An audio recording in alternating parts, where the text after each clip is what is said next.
So I want you to imagine going to work in a space that has conference rooms, classrooms,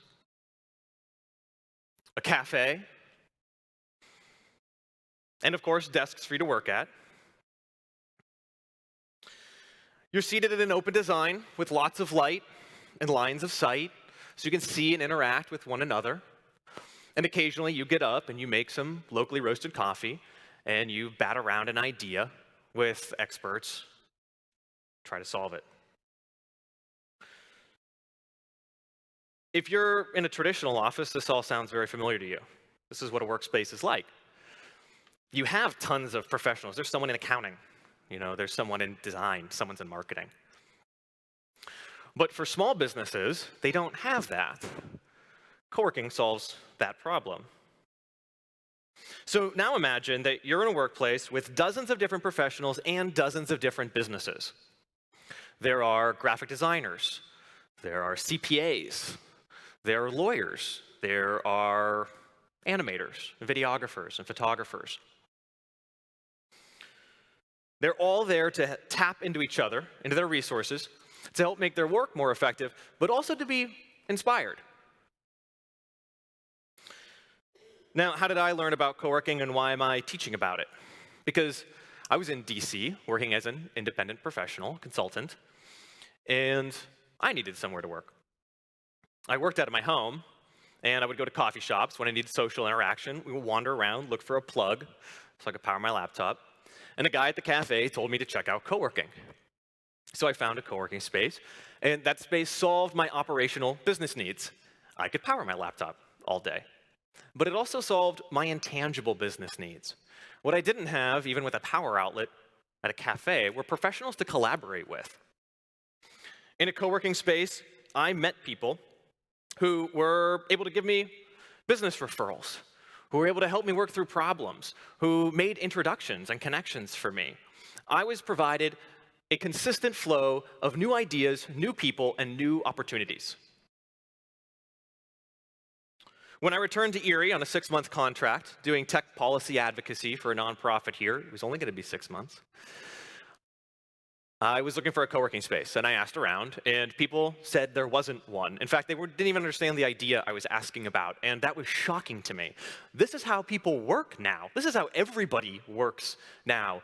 Nobody wants to pay for their office space by buying 12 cups of coffee at a Starbucks. Nobody wants to build a business at a Starbucks. Starbucks is great. You just don't want to build a business there.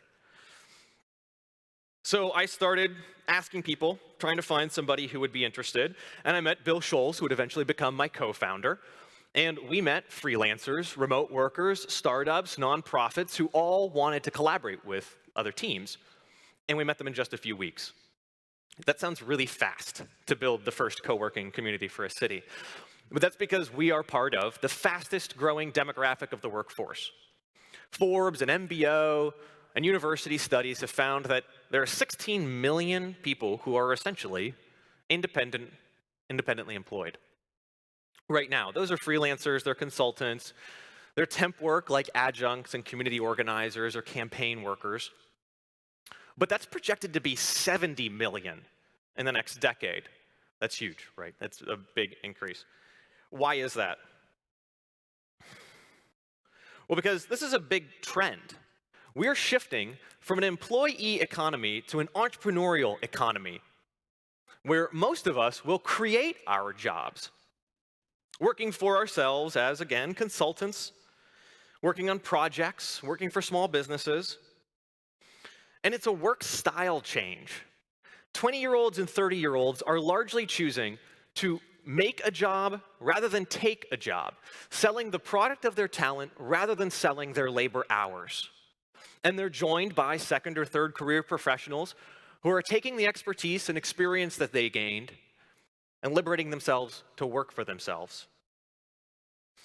This has largely enabled this independence by changes in technology.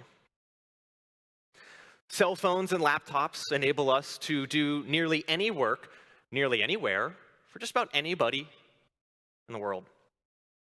We become very productive on our own because we've put very powerful tools into our hands. And corporations love this.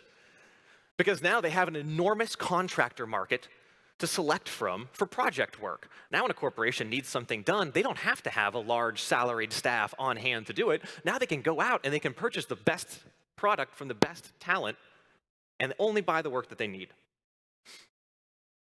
But this highly mobile, highly talented, largely independent workforce still needs somewhere to work, and they need people to work with. Because working in a collaborative environment, working with other people, bouncing ideas off of them, being well-resourced and well-inspired will always make you more competitive than working alone.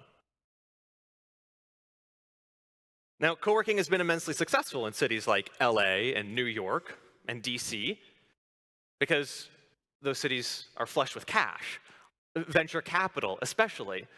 People have money, wealth is there. So you can build half a dozen co-working facilities that cost millions apiece and accommodate hundreds of members who are themselves venture capital backed and are eager to pay their way to join a community of peers like them. But my city is different. This city is a Rust Belt town hell-bent on resurgence. We are not flush with VC yet. People are not lush with money yet. And our co-working space wasn't built with $1 million or even 100,000 yet. But we had the most critical component, the community. And the community had the will to make it happen. So if you've watched Simon Sinek's TED Talk, one of the most popular, he talks about the golden circle. And he says that a business has to start not with its product, but with why. So my why is that co-working solves my personal and professional work style needs, at the same time that it addresses the issues in a community I care about. But I'm not enough. I need a group. So Radius, in order for it to succeed, a co-working space in any city, members need to join it. My other why is Andrew.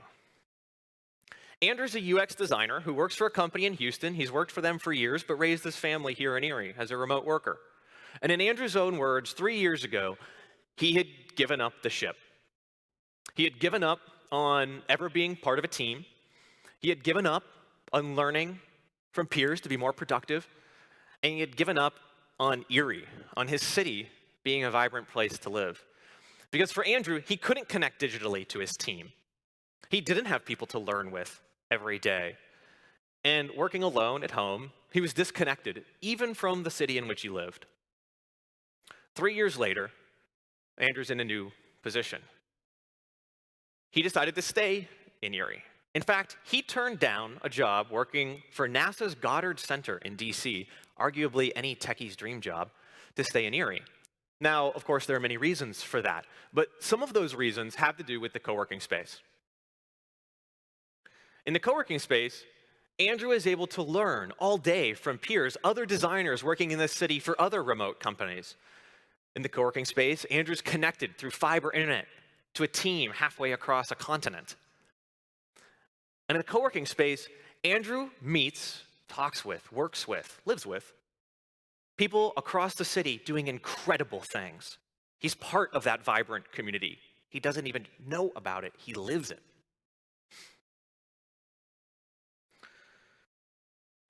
So, what does this look like for the rest of Radius?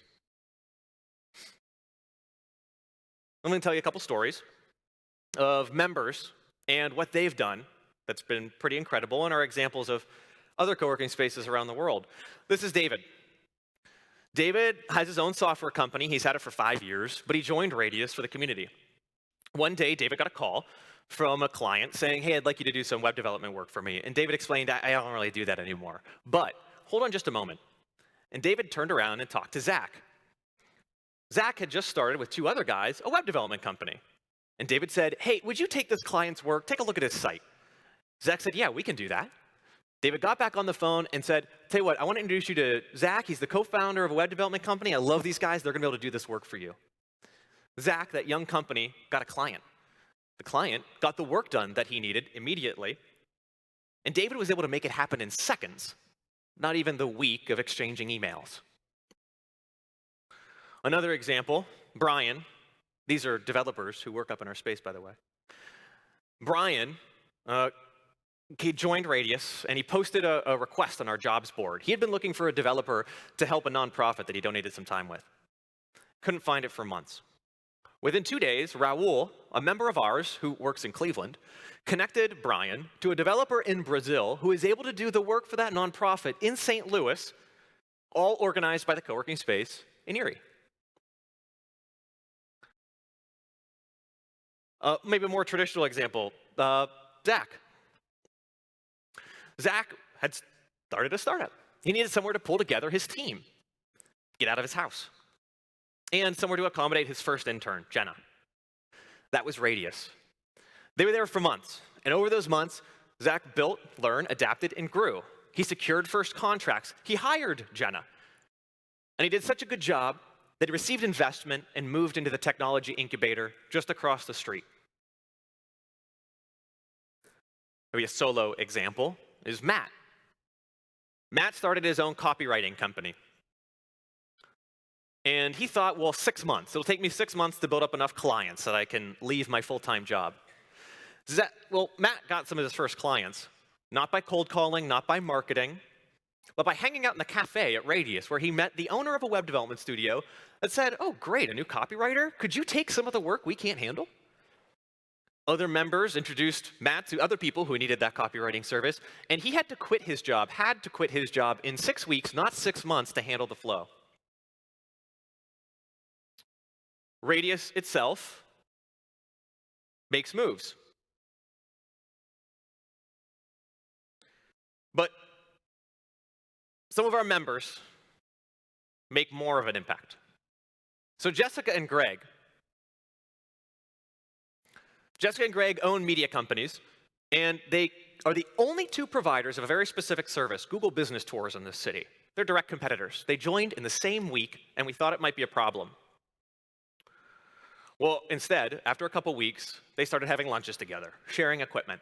And after a couple months, they were bidding on a contract together for hotels across the state, making not only themselves, but also the region more competitive than they would have been on their own.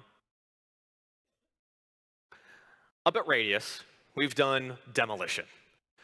So we took an abandoned space, and we turned it into an art gallery. In the art gallery, we show young local artists, and we sell their work at no commission, something most galleries don't do. And at one of our shows, that lasted only a week, a 20-year-old artist who hasn't even graduated from school, who works in oil and canvas, sold $4,000 worth of work, showing him, as well as his classmates, as well as his friends and his family, that you can be young, be shown, and make money in this city. This is what co-working spaces do. They bring value to cities. They cultivate vibrant communities of ambitious people. Co-working spaces are activation spaces. They revitalize buildings and property and space. This is another abandoned part of a building that we turned into a classroom, conference room, and call rooms. They revitalize communities. This is the view of the community outside the classroom that we just finished building, our community. And they bring vitality to people, the community of peers that are looking to connect and share ideas. One of the ways, by the way, that we measure success is very subtle. We measure success by the new number of bottles of wine sold at the Cloud9 wine bar attached to our building, the biggest building in the city, and we go to Cloud9 for happy hour. We also measure success, by the way, in all the pizzas that we buy from Steve-O's, one of the best pizza places in town, located right on our block, so we don't have to go very far for lunch.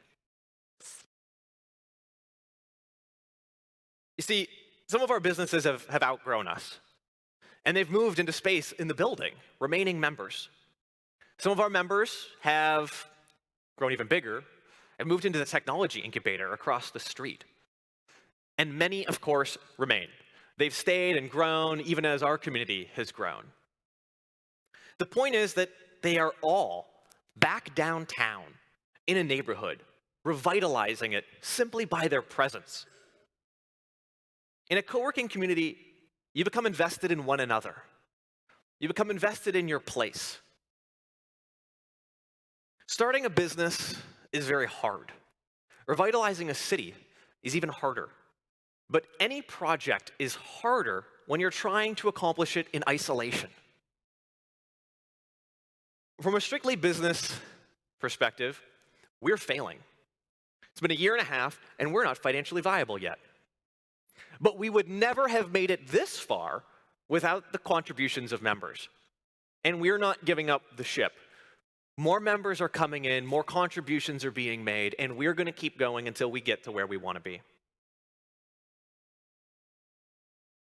We've learned along the way to measure success another way, since we couldn't measure it financially.